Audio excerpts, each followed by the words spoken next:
Sige, sungan hita sa steam turbines. Steam mm,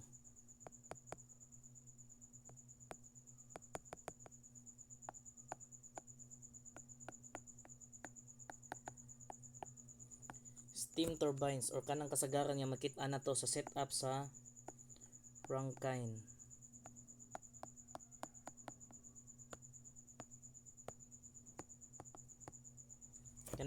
Kani nga part kanang nga makita na to sa steam Rankine. Kani. So muna si ang steam turbine. So basic naman na sa mechanical engineering kay bawo tatanan ug unsa na. So number 26. Ingon si the entrance and exit enthalpies of a steam turbines are 4,000 and 3,000 kilojoules per kilogram respectively. So tunduin na. So entrance daw. So ang entrance nato is 4,000 kilojoules per kilogram. Unya nga tong exit nga niya is 3,000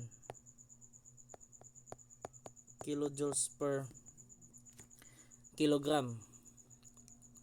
What is the mass of steam entering the turbine if the generator power is 3 megawatts? So ang generator power daw is 3 megawatts and generator efficiency is 90%. So ang imuhang efficiency sa generator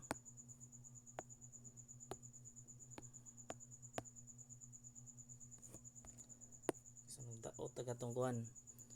Okay.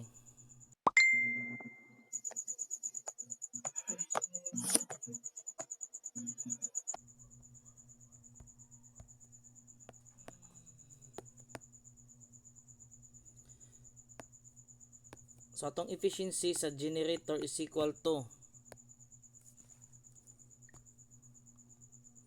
90%. Okay. So solution.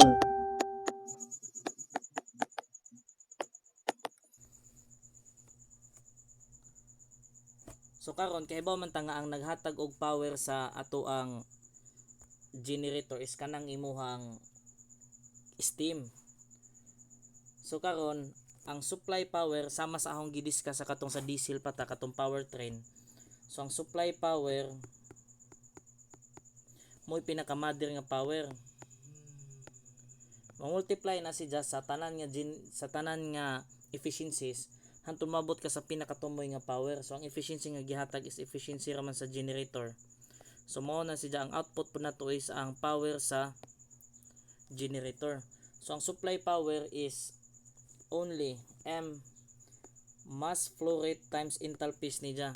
So na kay H1 at entrance minus H2 at exit times EG is equal to Pgen. So ang mass flow niya times H1 which is 4,000 minus 3,000 sa exit times 0.90 as efficiency is equal to power generated. Ang power generated is 3,000 or 3 megawatts or 3,000 kilojoules per second. So mao na. So shift solve M is equal to na kay 3.33 kilogram per second. Ato na siya multiplyan og 3,600 para mahimong per hour. So ang mass flow rate is equal to 12,000 kilogram per hour.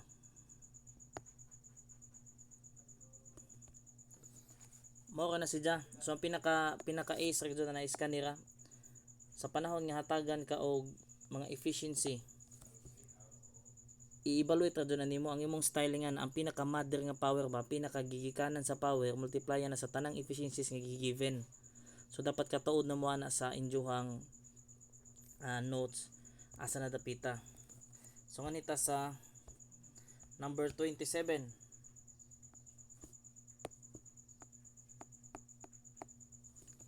O sa number 27, steam enters the turbine at the rate of 11,000 kg per hour with enthalpies of 3,000 kilojoules per kilogram and 1,000 kilojoules per kilogram at the entrance and exhaust respectively.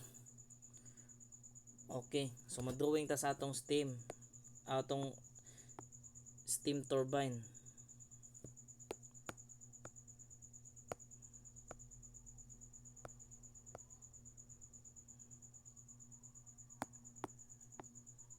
Kana. So ning sod daw ni dya is 3,000. So na kay pasod nga H1. So na kay H1 is equal to 3,000 kilojoules per kilogram. Ang imo pong pa-exit nga niya is na kay 1,000 kilojoules per kilogram. Unya ang iyang mass, ang rate daw is 11,000 kilograms per hour. So na kay mass is equal to 11,000 kilograms per hour.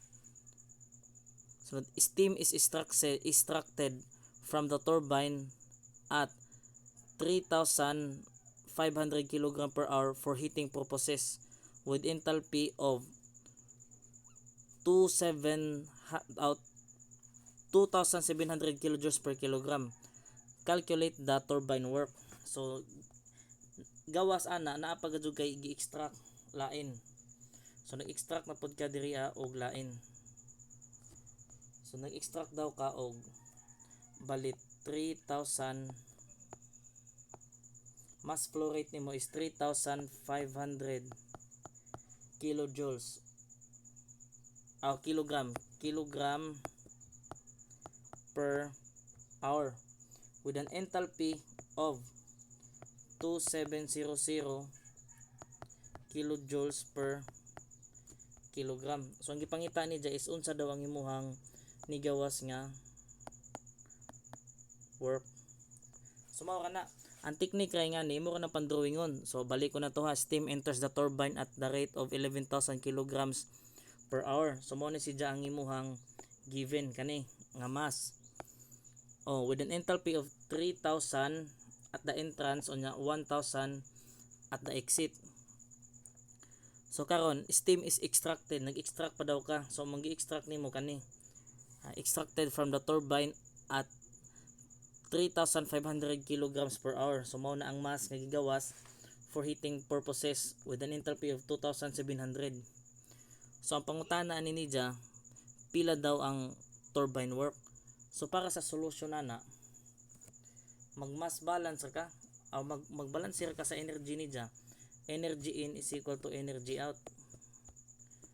So energy in is equal to energy out. So unsa man day energy nga ning sod? Ang energy nga ning sod is equal to kanira. Mao ka ng energy nga ni sod. Ang imong exit is 1, 2, 3. So ang ning sod nga energy that is 3,000. Na kay 3,000 kilojoules per kilogram i-times na nimo sa mass which is 11,000. Naka per hour na siya. So ato ni himuon nga per second. So 1, 2, 3 then natay 3,600. So naka per second naka is equal na siya sa tanan nga pa-exit. So ato yun na. So na kay work kanina kay work plus na nimo siya sa kani imong gi-exit nga 3,500 naka per hour. So iubira na to ng 3,600 times enthalpy nga 2,700.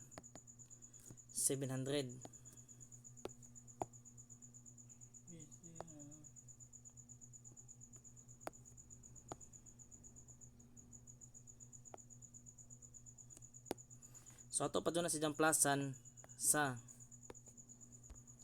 ato panimplasan siya sa kadtong exit sa turbine.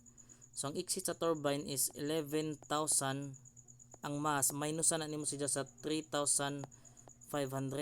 I-over na siya sa 3,600 i-multiply na siya sa enthalpy niya which is 1,000 kilojoules per kilogram. So shift solve, ang imong work will be equal to 4458 4458.33 kilowatts. Mao na siya gipan times ra na naho. So nganita sa number 27 number 28.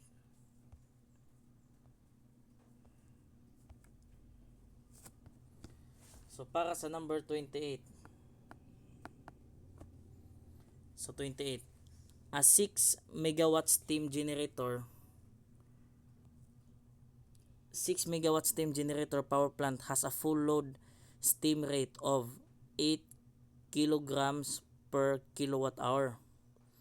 Assuming that no load of steam consumption as 15% of the full load steam consumption, compute for the hourly steam consumption at 75% load in kilograms per hour. So mo ijahang kwintada. Okay, so maglista sa tasatong detalye. So na kay 6 megawatts ang ijahang consumption is na kay ang steam rate niya is 8 kilogram per kilowatt hour. Mao na. So karon atong no load ka 0 megawatts ang na-produce. So nagkaon magyapon ka for operating expenses. So na kay 8 times 15% daw. Muna na kay 15%. So this is kilogram per kilowatt hour. Then ang ipangita niya is 75% sa capacity. So magbutang ka dira 75% capacity times full load 6 megawatts. Mao ni siya padung ni siya sa mao ni itong gipangita. Pila daw na. So parang nga mag-mode ko na ta. Mag-mode 3 to. Or katong sa Whelan's line pwede ingat tuon mag-interpolate ka or pwede ra pod mode 3 to. So magamit ta diri is mode 3 to or kanang naay gisuwat nga a x plus b or linear. So para sa x, this will be equal to megawatts.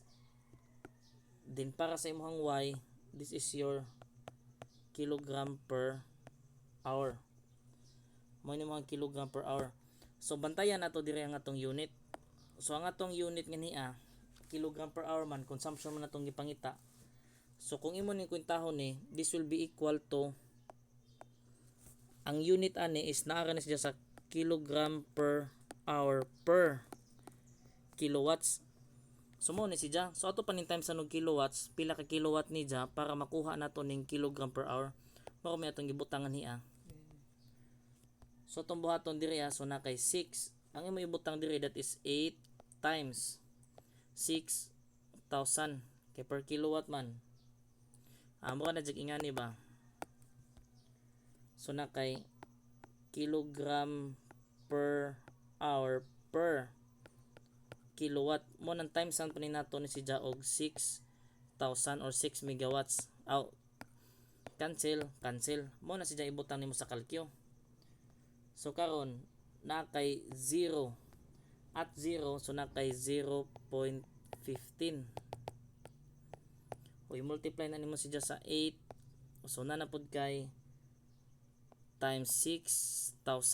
Mao na siya ang mga load nimo. This is all in kilogram per hour. This is kilogram per hour. So nganita. So ang atong gipangita is 0.75 man times 6 kay 75% man sa full load. So atong pangitaon diri is kani atong gitawag nga 0.756 y hat. So ang atong makuha diri so shifts so sa statistics so y hat So ang imong 0.75 times 6 y hat will be equal to, mo na yung final answer, 37,800. Ang unit ana kilogram per hour naka.